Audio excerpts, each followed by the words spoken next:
They were supposed to vanish quietly. A broken old agent, thrown away by the badge he once bled for. A young officer, shunned by those he called his brothers. Two men left to carry their scars in silence. No warmth, no hope, just the echo of lonely nights beneath Montana's empty sky. No one searched, no one cared. Until a loyal dog shattered the silence. When fate tangled their paths, what began as survival became a love neither expected. A love that would defy shame, betrayal, even death itself. What happened next will break your heart and might just heal it again. Before we begin, where are you watching from? Drop your country in the comments. I want to see how far this story travels. And if you believe that love can find us, even at the edge of despair, hit subscribe. This story may just change the way you see the world. Under the gold-tinted blaze of a Montana summer, Flathead River shimmered like a ribbon of molten glass, winding through the quiet edges of a town that rarely made the news. Heat clung to the blacktop, but the wind was sharp and clear, dusting the cottonwoods with pollen and song. On the river's north bank, a stretch of gravel road snaked alongside the water, where old houses huddled behind picket fences and wild rose bushes. It was a day for open windows, rolled-up sleeves, and for those still willing to hope, long walks with someone who'd never judged the shape of your scars. Jeremiah Turner, 60 years old, walked with a quiet that set him apart even here. His skin was deep brown, time-worn and proud, bearing the creases of too many disappointments and not enough second chances. His hair, silver and closely cropped, framed a brow perpetually shadowed by the weight of old battles. 6 feet tall, his frame had softened since leaving the bureau. He still moved with the discipline of habit, but something heavy had settled on his shoulders since the day he left the badge behind. Jeremiah wore a faded plaid shirt, brown hiking boots, and carried a wooden walking stick more out of ritual than necessity. He never went far without Kaiser, a German shepherd, 6 years old, massive and powerfully built, his black and tan fur striking against the sun-bleached grass. Kaiser's right ear stood tall, but the left was folded over from an old injury. A faint scar traced his jaw, a white thread against the dark muzzle. His eyes, golden amber, seemed to weigh every stranger with the cool intelligence of a veteran and the caution of a creature who'd once learned that even kindness can come with a leash. Kaiser moved at Jeremiah's side, sometimes pressing his nose into the old man's palm as if to ground them both. Kaiser's name was not an accident. Jeremiah had found him 3 winters ago, chained behind an abandoned mobile home on the far edge of Kalispell, half frozen and shivering, the color of his fur barely visible beneath mud and old wounds. The shelter called him Dog Number 12. When Jeremiah first looked into his wild, proud eyes, he thought of soldiers who came home to no one. In another life, Jeremiah might have called him king or prince, but Kaiser, German for emperor, came out instead, a name that felt both protective and mournful. He told himself he named the dog for strength, but deep down, it was also a prayer. May this creature find the dignity the world denied him. 3 years later, Kaiser was Jeremiah's shadow, his family, his confessor, his last, stubborn leap of faith. They patrolled the river's edge together every morning and late afternoon, both of them taking comfort in routine and the quiet ways of healing. The world had shrunk to what Jeremiah could walk before his knees complained, and yet each small journey along the Flathead felt like staking a claim in a life that once seemed determined to leave him behind. It was on this particular July afternoon one, where the heat seemed to shimmer off the water and the cicadas droned without end, that everything changed. Kaiser was restless that day, nose to the wind, ears up, catching scents and sounds Jeremiah could never hope to sense. The old man followed him, lost in memories that pressed at the edge of every footstep. The aching absence of Martha, his wife, who had vanished 10 years before, leaving only a battered wedding ring and questions that still ate at him in the dark. The humiliating meetings in windowless bureau offices where his instincts were dismissed with a patronizing smile. The cold, clipped letter of dismissal that told him in the blandest legal language that fit did not always mean qualified. Jeremiah stopped to watch Kaiser nose through the high grass, just as a distant engine whined up the rise behind them. A Montana Highway Patrol cruiser, white, dust-caked, bearing the blue stripes of state authority, was approaching too fast for the narrow, winding road. Jeremiah glanced over, expecting the car to slow, but it didn't. Instead, another vehicle, a black Chevy Suburban, windows tinted so dark they mirrored the sky, roared up from behind, veering dangerously close to the cruiser. Everything happened in a blink. The Suburban clipped the cruiser's rear bumper with calculated force. Tires screamed. The patrol car jerked sideways, caught the loose gravel at the edge, and spun. For a heartbeat, it hung in the air, weightless, silent, then flipped, end over end, before smashing through the guardrail and tumbling down the embankment straight toward the river. Time stretched thin as silk. Jeremiah dropped his walking stick and ran, but Kaiser was already gone, a flash of black and gold streaking down the slope. The dog reached the riverbank just as the patrol car slammed into the shallows, water surging around the roof. The driver, young, pale, bleeding from a gash on his forehead, struggled against the seatbelt, his eyes wide with terror. Kaiser launched himself into the current, muscles coiling, jaws clenched tight. The water was deeper and faster than it looked. Jeremiah scrambled down, heart pounding in his ears, helpless but unable to look away. Kaiser fought the river like he'd fought every other enemy, surging through the freezing water, claws digging for purchase. The young patrolman's head slipped beneath the surface, bubbles rising, panic thrashing. Kaiser's teeth found fabric, and with a mighty twist he pulled the man free just as the car began to sink. Jeremiah waded in waist-deep, grabbing for the officer's arm as Kaiser hauled him toward shore. The man coughed, retched, and clung to the rocks, alive and shivering. He was in his late 20s, tall and athletic beneath the mud-stained uniform, short brown hair plastered to his forehead, blue eyes darting between Jeremiah and Kaiser with disbelief. His name tag, barely hanging on, read, Ethan Brooks. For a moment, nobody spoke. Jeremiah knelt beside the young man, checking for broken bones and shock, as Kaiser stood guard ears back, chest heaving, gaze locked on the sinking car. Ethan blinked at the dog, then at Jeremiah, his lips trembling. He just... But the words wouldn't come. Jeremiah offered his own canteen, gruff but gentle. Drink, breathe, you're safe. Far above, unnoticed by all, a small drone hovered, capturing everything in silent digital witness. Mateo Rivas, the Turner's neighbor, 15 years old, whip-thin with a tangle of black curls and a quick, nervous smile, had been flying his drone along the river to practice video editing for his YouTube channel. He stared at the screen, frozen, as the car sank and Kaiser saved the man. He didn't know if what he was recording would make anyone famous or get someone killed, but instinct made him keep the camera rolling as another car, a black Suburban, idled at the top of the ridge for a long moment, then sped off before anyone thought to look up. On the rocks, Jeremiah squeezed Ethan's shoulder and met his gaze, one survivor to another. Kaiser circled the two, water streaming from his fur, then pressed his battered muzzle into Ethan's hand as if to say, "Welcome back. You matter." Somewhere, far off, a siren began to wail. Jeremiah exhaled slowly, not sure if he was relieved or bracing for the next storm. The fluorescent lights in the Kalispell General Hospital were as harsh as a winter noon, stripping away all comfort from the air. Jeremiah Turner stood in the sterile corridor, leaning on his old walking stick, eyes rimmed with fatigue. His brown hands, steady despite age, clutched a battered leather wallet and a dog leash. Kaiser, his ever-watchful German shepherd, lay on a mat near the doorway, patched with towels and gauze, eyes half shut but always tracking Jeremiah's every move. The dog's thick black and tan coat was still damp, the fur parted on his left shoulder to reveal a shallow bite mark now sewn shut. Kaiser winced whenever he moved, yet when the nurses passed, he would lift his head with that soldierly discipline, refusing to whimper. In the hospital bed, Ethan Brooks seemed much smaller than the determined young cop who'd gone off the bridge hours before. His skin was pale and freckled beneath the antiseptic light, sandy hair tangled and matted with river water. A line of stitches curved above his right eyebrow, and his hands were wrapped in white gauze where glass had torn him. Blue eyes stared at the ceiling, their usual brightness dimmed by pain and confusion. Ethan was in his late 20s, broad-shouldered but lean, the type who'd once played football or wrestled, with a rigid posture even now, fighting not to let fear show.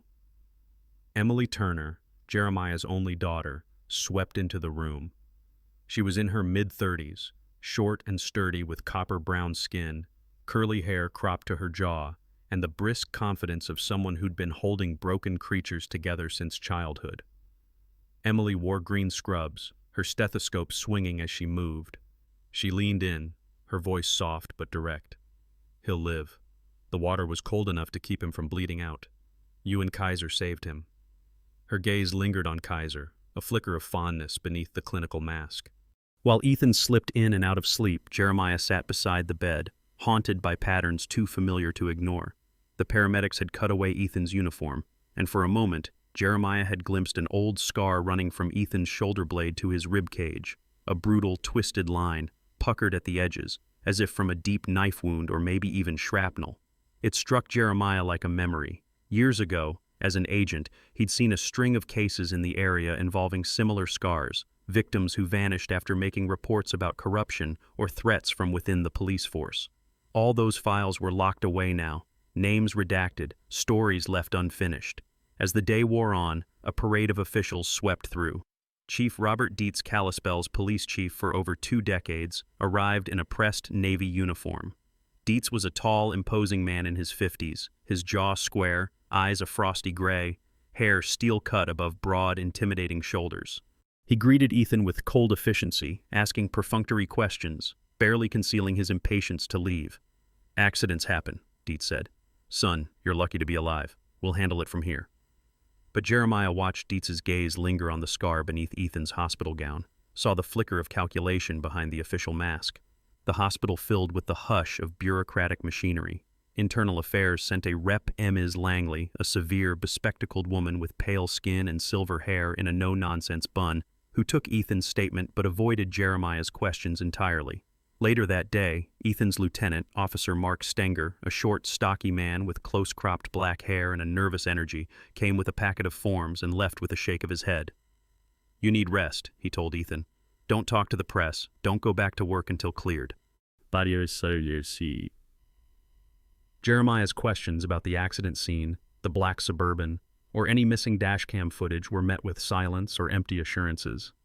Meanwhile, Emily fussed over Kaiser in a quiet room behind the animal clinic wing of the hospital. She cleaned his wounds with practiced gentleness, her voice a soothing hum. "You brave old thing," she whispered, bandaging his leg. Kaiser thumped his tail in response, his golden eyes locked on the door, always listening for Jeremiah's voice.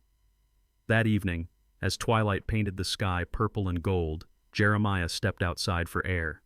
Mateo Rivas appeared at the edge of the parking lot, looking even younger than his 15 years, scrawny in a faded hoodie with a digital camera slung around his neck. Mateo's skin was olive-toned, his eyes bright behind thick-rimmed glasses, and he carried himself with an eager, jittery curiosity. Mateo hesitated, then hurried over, holding out a USB drive. "Mr. Turner, I think you should have this. My drone caught the whole crash, and something weird, a black SUV drove away right after, but nobody saw." His voice cracked, nervous but sincere. Jeremiah took the drive with a nod. "Thank you, Mateo.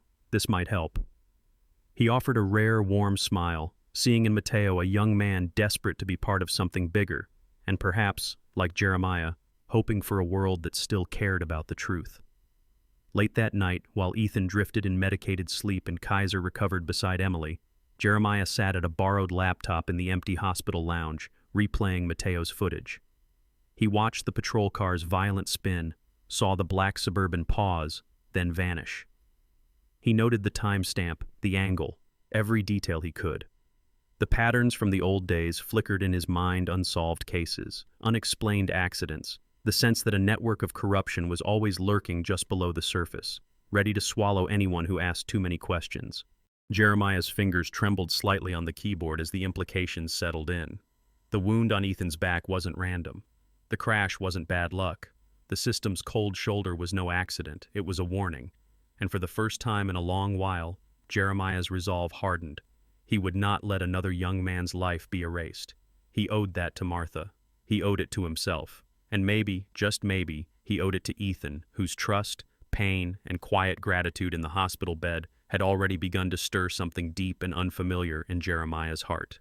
The morning after the accident dawned overcast, a thin veil of fog curling along the banks of the Flathead River, blurring the sharp outlines of trees and telephone poles. The town felt quieter than usual, as if the land itself was holding its breath. In the kitchen of his modest bungalow, Jeremiah Turner methodically brewed a strong cup of coffee, his dark hands moving with the precision of ritual. He He glanced at Kaiser, sprawled on his favorite rug beneath the window, still bandaged but stubbornly alert, tail thumping whenever Jeremiah looked his way. By 8 o'clock, Jeremiah was at the police station, summoned for an official interview. The building loomed over Main Street, its red brick facade exuding both civic pride and bureaucratic indifference. Inside, the air was sharp with disinfectant and the faint trace of burnt coffee. Jeremiah waited in a plastic chair outside the interrogation room, his cane across his lap, back straight despite the fatigue in his bones.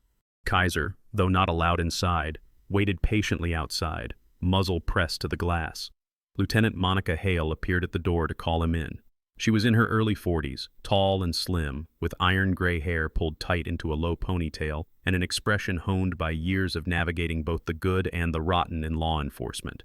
Monica wore the crisp navy uniform of a state investigator, her brown eyes watchful and sharp, betraying little emotion. She had a reputation for fairness, but also for doing what was best for the department, sometimes at the expense of outsiders. Jeremiah entered and found Chief Dietz seated at the far end, flanked by Officer Stenger. Dietz, in his custom, remained imposing, hands folded atop a yellow legal pad, eyes like steel. Officer Stenger stood beside him, shorter and heavier set, the faint shadow of stubble on his jaw and an anxious, fidgeting energy in every movement. Monica gestured for Jeremiah to sit. "We just have a few questions, Mr. Turner," she began, her tone neutral. The conversation quickly grew uncomfortable. "You say you witnessed the crash. Did you see anyone else?" Dietz asked. "The official report lists only you, your dog, and the victim." Jeremiah replied steadily. "There was another car, a black Suburban. My neighbor's drone got it on video." Dietz's pen paused over the page, but he didn't look up.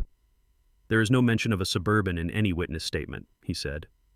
Monica's eyes narrowed, but she stayed silent, jotting notes as Jeremiah repeated his account in careful detail. "My dog Kaiser can confirm it," Jeremiah said with a wry smile. Stenger forced a chuckle, but Dietz's lips remained a thin, disapproving line. After nearly an hour, Jeremiah was dismissed. Outside, he found Mateo waiting beside Kaiser, anxiety writ clear on his young face. Mateo handed over a slip of paper. "I got the license plate from the drone footage, Mr. Turner. It matches a city police car.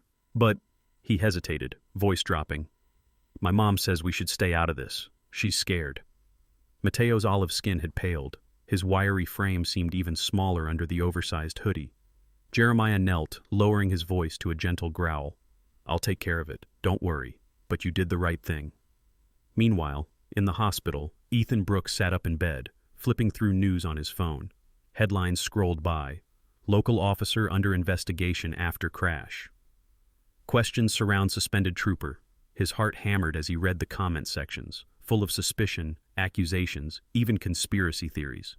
The phone vibrated a text from his lieutenant. "Stay quiet. Lawyers will call." Ethan, feeling more isolated than ever, turned away, but found a quiet strength in the memory of Jeremiah's calm and Kaiser's unwavering eyes. He resolved to do his own digging. When Emily Turner arrived on her lunch break, she was greeted by Ethan's forced smile. Emily, still in scrubs, her hair pulled back in a tight bun, held herself with brisk authority. She'd always been a fixer, used to patching wounds and picking up the pieces after tragedy, but her concern for Ethan now went beyond the professional. "My dad asked for help," she said, keeping her voice low. "He wants to look at old police files. I can distract records staff for a few minutes if you want to help him." Together, after dusk, Ethan and Jeremiah met in the shadowed corner of the city records building. Emily, confident and quick-thinking, intercepted the night clerk with a box of pastries, offering friendly chatter while Ethan, wearing a borrowed hoodie, slipped into the file room. Jeremiah moved quietly through the rows of folders, hands shaking a little as he traced labels that felt like ghosts. Unsolved 2012, missing persons, police conduct. They found 2 files of interest, one on a missing city employee, last seen with a wound much like Ethan's, and another, the old disciplinary file on Jeremiah himself, which was strangely thin, as if someone had recently gone through and removed the heart of the story. Ethan copied several documents onto his phone. "It's like there's nothing left, only scraps," he whispered. Jeremiah nodded. "That's how they do it. They erase the truth bit by bit. But we know where to look." As they left, Jeremiah noticed a dark SUV idling across the street, engine purring. Its windows were up, but behind the glass, A figure in uniform watched them, face hidden by shadows. Jeremiah's spine prickled with an old, familiar dread. The message was clear. You are being watched. Later that night, back at home, Jeremiah reviewed the plate Mateo had given him, cross-checking it with public records. The vehicle was registered to Officer Greg McCall, a veteran cop with a bland smile, sandy hair, and a reputation for following orders. Greg had served in a special unit rumored to have been involved in internal affairs cleanups, always seemed to avoid the spotlight, and lived alone in a trailer on the outskirts of town. It was an odd coincidence, one Jeremiah could not ignore. Emily checked on Kaiser, rebandaging his shoulder. She watched her father with worried eyes. "Dad, what are you getting into?" she asked quietly. Jeremiah squeezed her hand. "Nothing I haven't seen before, but I'm not letting another case get buried." That night, as Kaiser slept beside Jeremiah's bed, the old agent stared at the ceiling, haunted by the memory of lost cases, missing witnesses, and his own disgrace. Now, though, he was no longer alone in the dark. A young man with a scarred back was risking his own future to find the truth, and perhaps, for the first time in a decade, Jeremiah believed there was hope for justice in Flathead again. Night settled over Kalispell with an uneasy quiet, the town's neon signs flickering along empty streets as if trying to hold back the darkness. The vet clinic where Emily Turner worked, a low, sturdy brick building behind a cluster of aspens, stood mostly empty at this hour. Inside, the hum of the refrigerator and the ticking of a wall clock were the only sounds, save for the occasional soft whine from Kaiser, still recovering in his crate near the rear exam room. Jeremiah had insisted Kaiser stay overnight for observation, and Emily agreed, partly out of caution, partly because she didn't trust what might wait for them at home. Emily, as always, moved with quick, efficient purpose.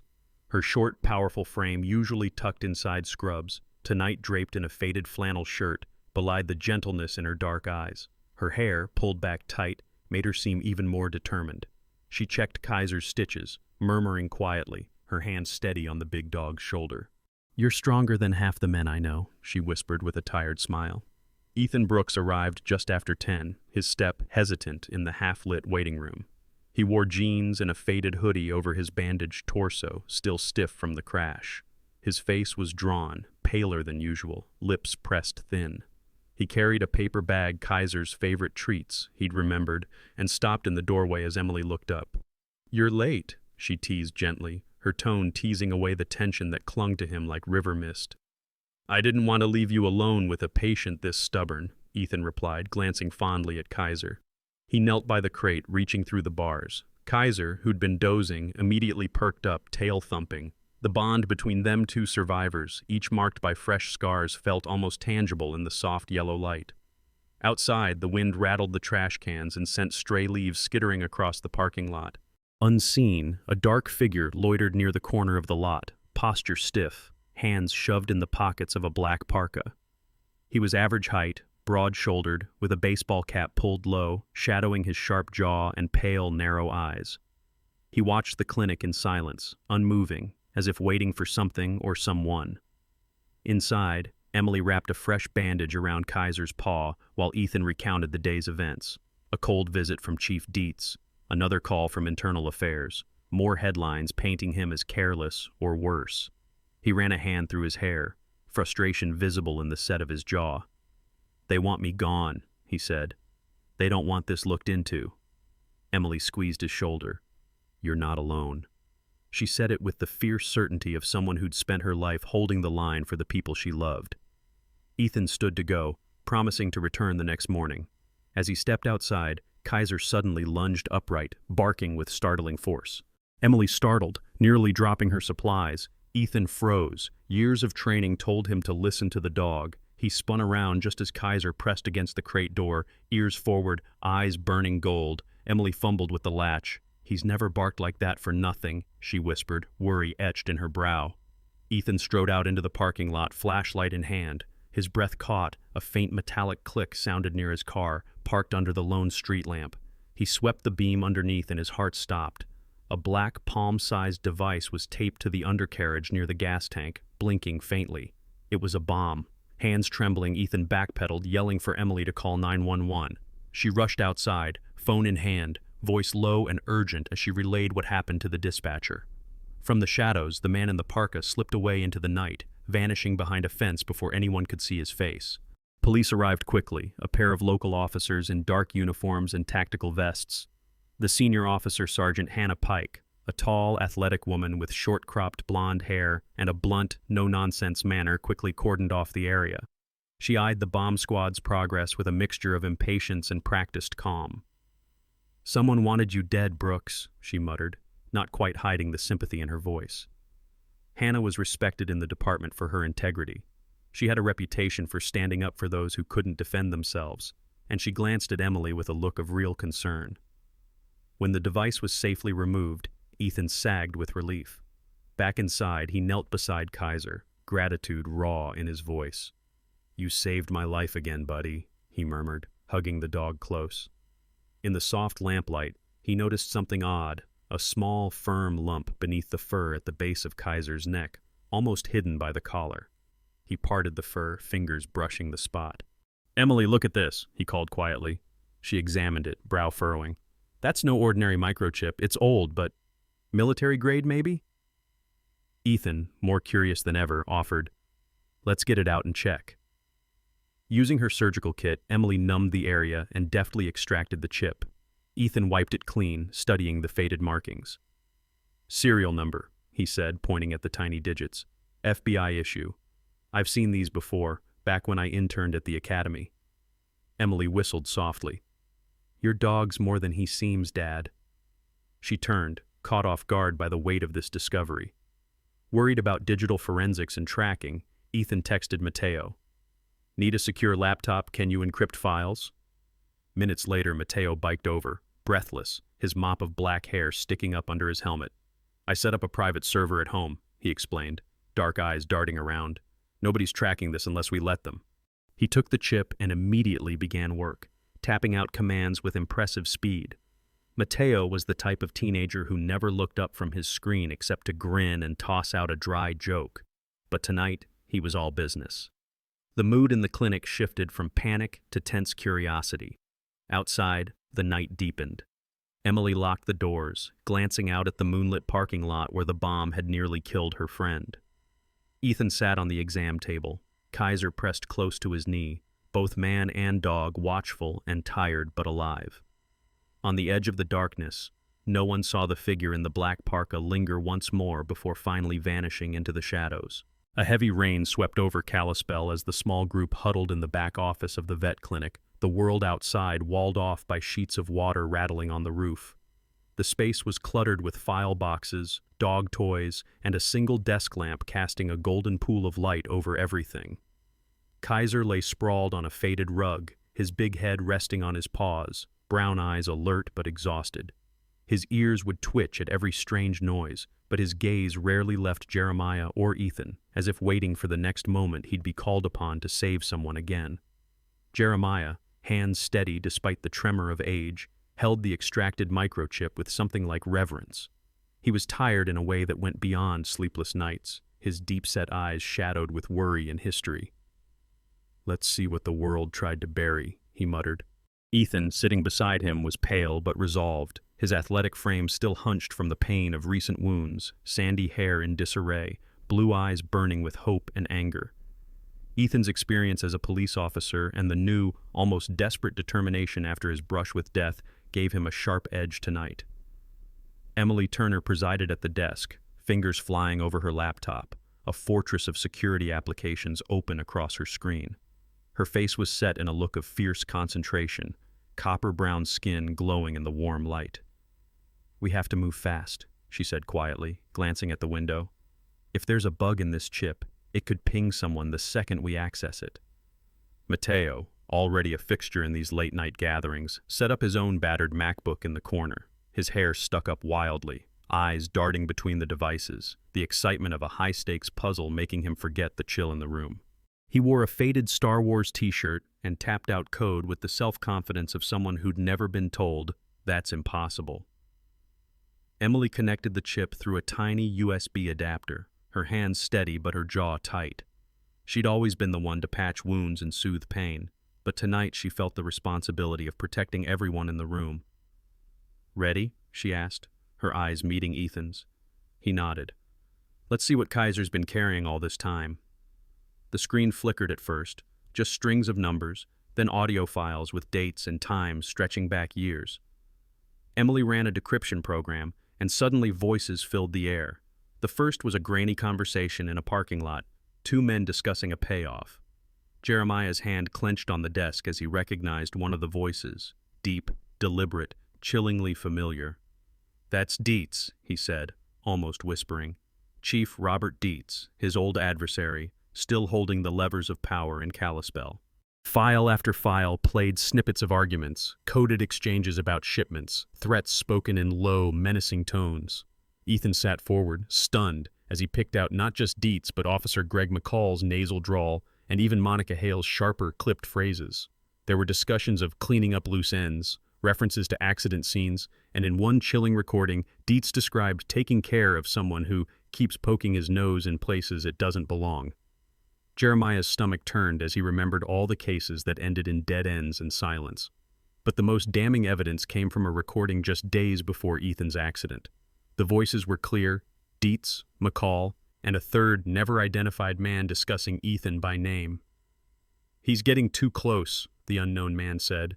Make it look like bad luck, and if anyone asks questions, make them disappear too. There was a cruel laugh. Like we did with the old Fed. Ethan's hand shook as he replayed that line. They tried to kill me. And you, he said, looking up at Jeremiah with new understanding. All at once, the years of suspicion and defeat that had clouded the old agent's eyes seemed to clear. We have enough to bring them down, Jeremiah murmured, a resolve building in his voice.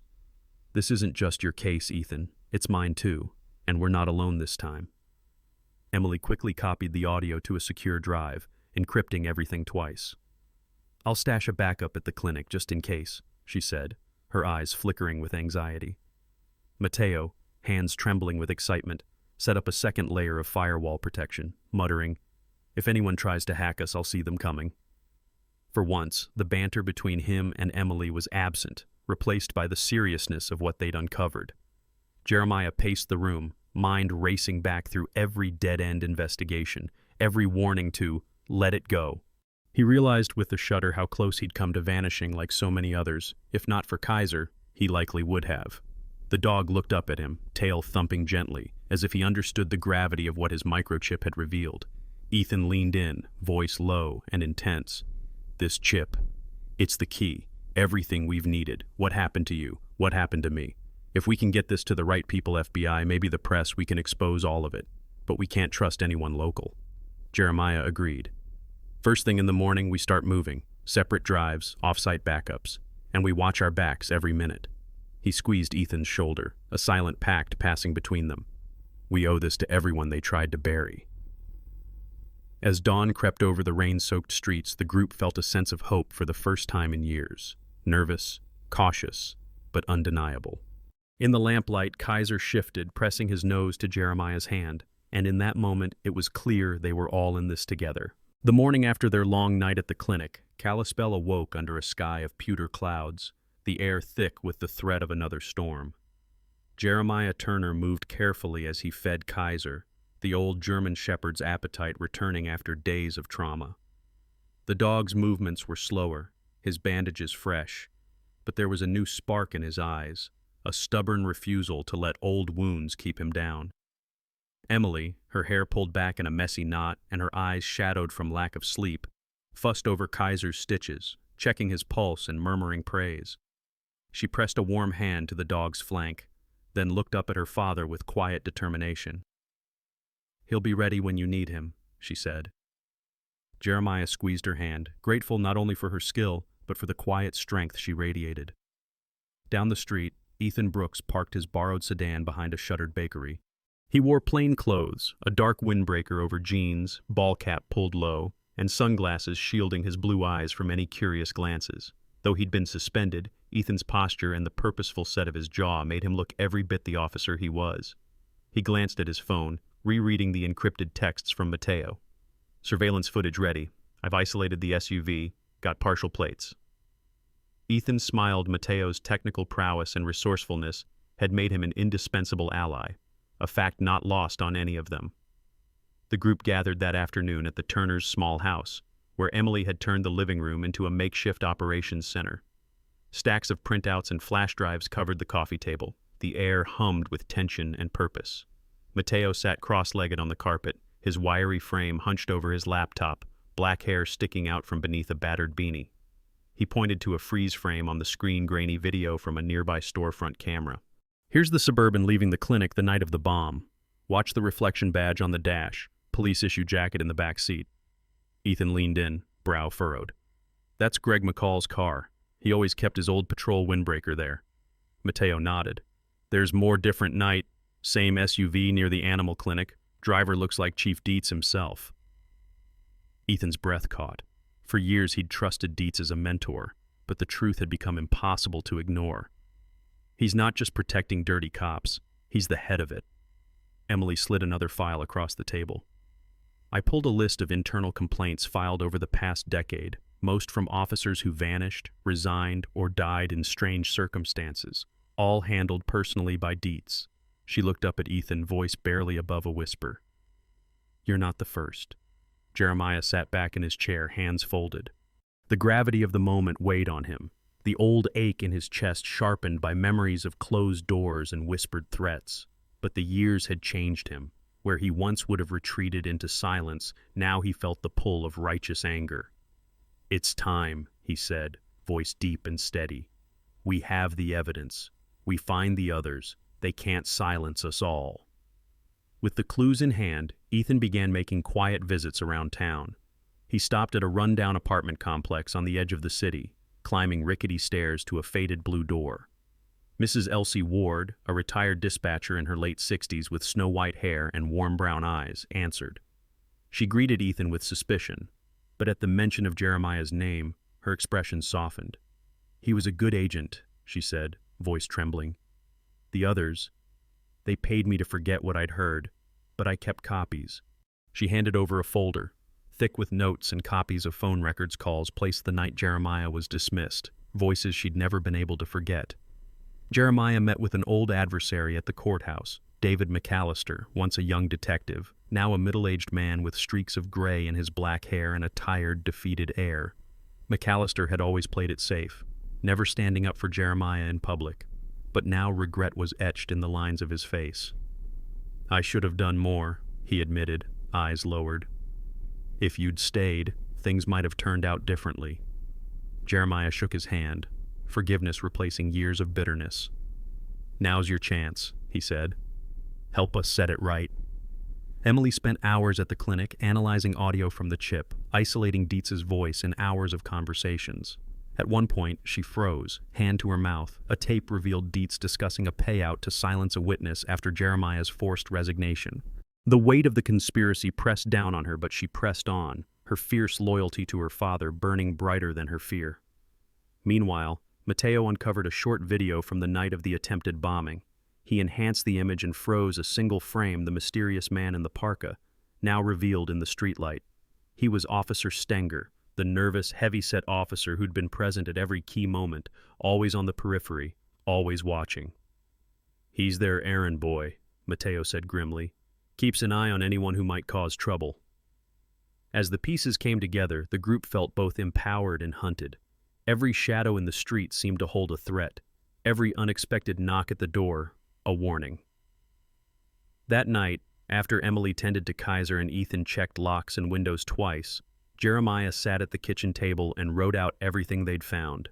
At dawn, he walked to the police station, the sky bruised with the promise of rain. He entered with his head high, requesting a meeting with Chief Dietz. The chief received him in his office, sunlight glinting off the rows of commendations behind his desk. Dietz was as cold and composed as ever, blue eyes unreadable. You never did know when to quit, Turner, he said, voice low. Jeremiah set the evidence on the desk. No, Chief. I just finally learned when to speak. In that moment, years of silence fell away.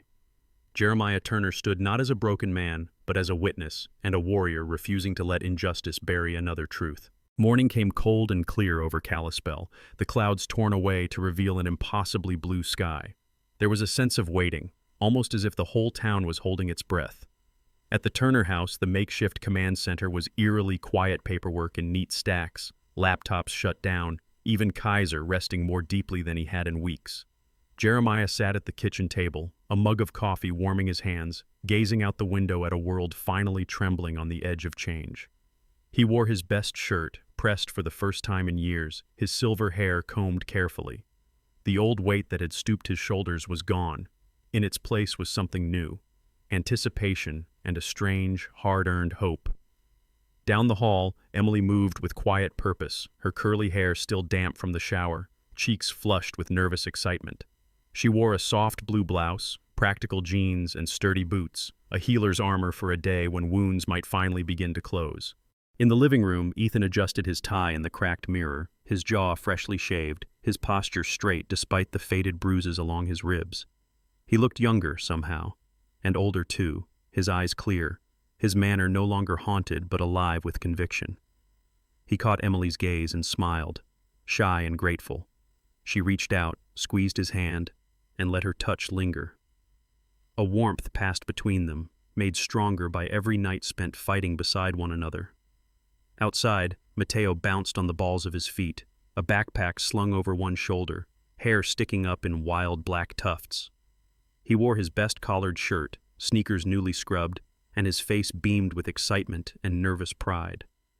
"It's really happening," he whispered, hugging Kaiser, who thumped his tail in reply. Mateo's mother, Mrs. Rivas, watched from the porch, her face lined with worry, but eyes shining. Her son had risked much, but today he would see why. At 9 sharp, 3 unmarked SUVs rolled into the station parking lot. The doors opened, and a team of FBI agents stepped out, led by Special Agent Alana Reeves, a tall black woman in her early 40s, with tightly braided hair, an air of unshakable calm, and a crisp navy suit. Her eyes missed nothing. Her handshake was firm, her smile rare but real. She paused to greet Jeremiah, her respect plain. "I've read your files, Mr. Turner. We should have listened a long time ago." Jeremiah nodded, humbled. It's never too late to do the right thing. Inside the police station, Chief Dietz tried to project confidence, but sweat darkened his collar and his hands trembled as he faced Agent Reeves. Officer Greg McCall slouched at the back of the room, his sandy hair unkempt, avoiding eye contact. Monica Hale, the state investigator, maintained a stony composure, her lips pressed thin. Sergeant Hannah Pike watched from the corner, arms folded, her face a study in relief and quiet vindication. Agent Reeves played the recordings Kaiser's chip, Mateo's surveillance video, testimony from Mrs. Ward and McAllister. The sound of Dietz's voice filled the room, unmistakable. The denials started, but evidence piled up, incontrovertible and damning. At last, Reeves spoke. "Robert Dietz, you are under arrest for conspiracy, obstruction of justice, and attempted murder." Dietz crumpled, rage giving way to terror as McCall and others were cuffed and led away. Jeremiah stood in the doorway, not with triumph, but with the dignity of a man whose truth had finally been seen. Ethan watched as his name was cleared, the official statement read aloud by the FBI. "Detective Ethan Brooks is exonerated of all wrongdoing and will be reinstated with full honors." There were handshakes, embraces. Ethan held Emily, both of them silent with the weight of everything they had survived. For a long moment, Jeremiah stood alone, the morning sunlight streaming across his face. In the corridor, a small woman appeared, her hair silver, her frame thin but upright, eyes bright with unshed tears. It was Martha Turner, his wife, thought lost for years, but recently found living in a sheltered community after trauma-induced amnesia. She pressed a locket into Jeremiah's hand, her voice trembling. "You never stopped looking for me." Jeremiah, tears streaming unchecked, took her in his arms.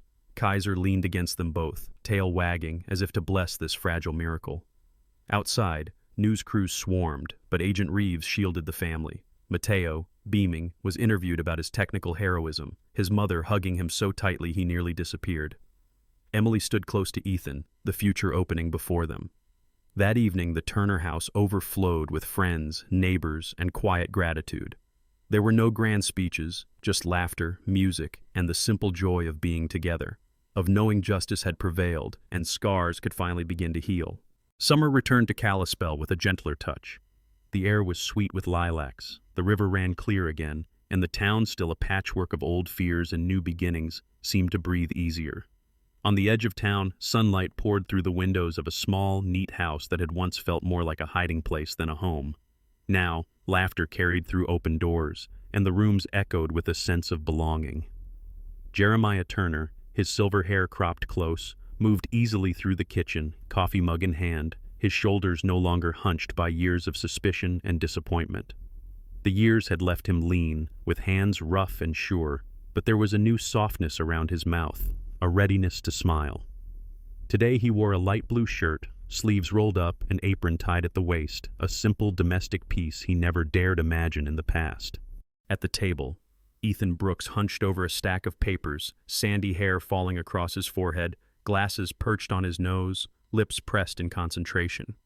He'd moved in with Jeremiah after the storm passed, and their partnership had deepened, evolving into a quiet, loyal love built not on grand gestures, but on morning rituals, shared burdens, and unspoken promises. Outside, Kaiser sprawled in a patch of sunlight, eyes half closed, ears twitching as neighborhood kids on bikes whooped and waved. His black and tan coat gleamed, the faint white scar beneath his left ear now a badge of honor. Local papers had dubbed him Montana's bravest dog, and townsfolk brought him treats, patting his great head in gratitude. He seemed to know his place in local legend, greeting strangers with a dignified nod but keeping watch over the yard like a king in his small kingdom. Emily Turner, her curls bouncing, strode up the walk with a stack of folders under her arm. Since the trial, she had expanded her clinic, now the Turner Veterinary and Rescue Center offering care not only to pets, but to rescue animals, partnering with shelters in 3 counties. Her new assistant, Lily Nguyen, a petite Vietnamese-American woman with keen brown eyes and an easy laugh, kept the place humming, greeting every animal by name and every child like family. Emily's easy authority and fierce compassion inspired her staff, and she'd become something of a local hero herself, championing the vulnerable four-legged or not.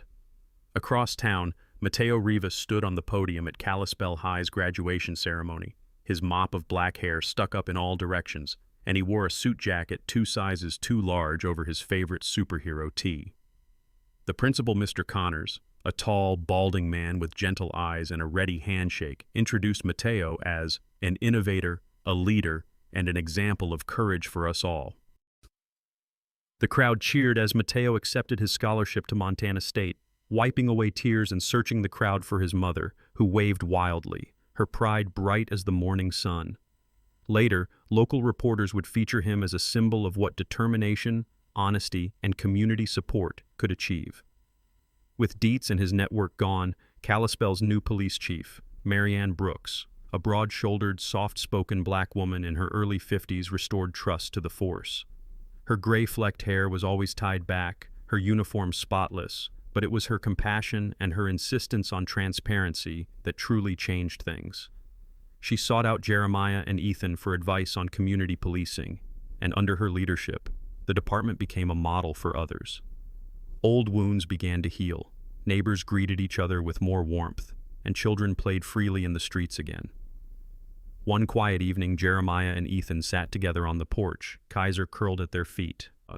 The sky was a blaze of pink and gold, and the scent of barbecue drifted from the neighbor's yard. Ethan leaned his head on Jeremiah's shoulder, exhaling a breath he hadn't known he'd been holding. "Do you ever think we'd end up here?" he asked, voice soft, almost disbelieving. Jeremiah smiled, lines at the corners of his eyes deepening. "Not in a million years.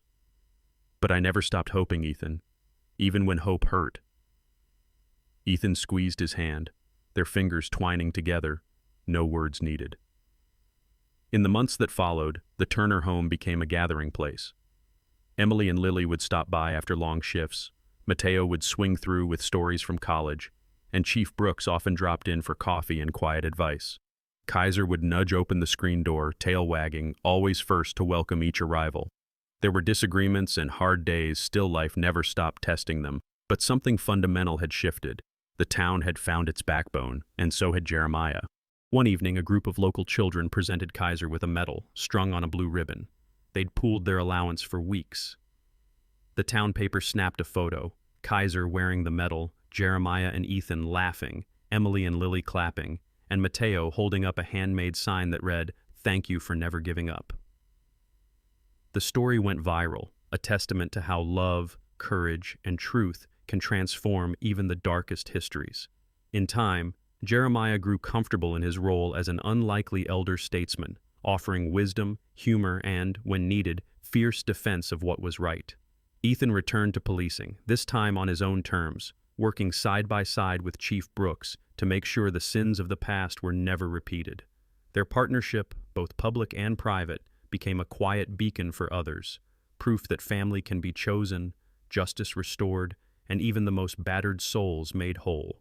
And through it all, Kaiser watched over them, protector, witness, and living legend. And under his watchful gaze, the Turner house became more than a shelter from the storm. It became a place where hope, at last, was safe. Sometimes, miracles don't appear as flashes of lightning or sudden answers to prayer. Sometimes, a miracle is a scarred old man finding the courage to forgive. Sometimes, it is a broken-hearted officer learning to trust again, or a wounded dog risking everything for love and loyalty. In Kalispell, justice was restored not through force, but through faith, friendship, and the quiet, stubborn hope that no darkness lasts forever. Like Jeremiah, Ethan, and Kaiser, we each walk roads that feel lonely and unfair, yet sometimes when all seems lost, God sends us exactly the help we need. Maybe it is a new friend, a second chance, or simply the strength to keep going one more day. So as you finish this story, remember, miracles are real, and sometimes they begin with a single act of courage or a small decision to believe again. If you believe that love, justice, and second chances are gifts from above, I invite you to share this video with someone who needs hope today. Drop a comment to tell us what miracle you are praying for, and write Amen if you want God's blessing on your journey. Don't forget to subscribe for more stories that will lift your heart and remind you, with faith, anything is possible. May God bless you and your family with peace, protection, and unexpected miracles, just as He did for Jeremiah, Ethan, and Kaiser. Comment Amen if you believe in hope, in love, and in the power of new beginnings.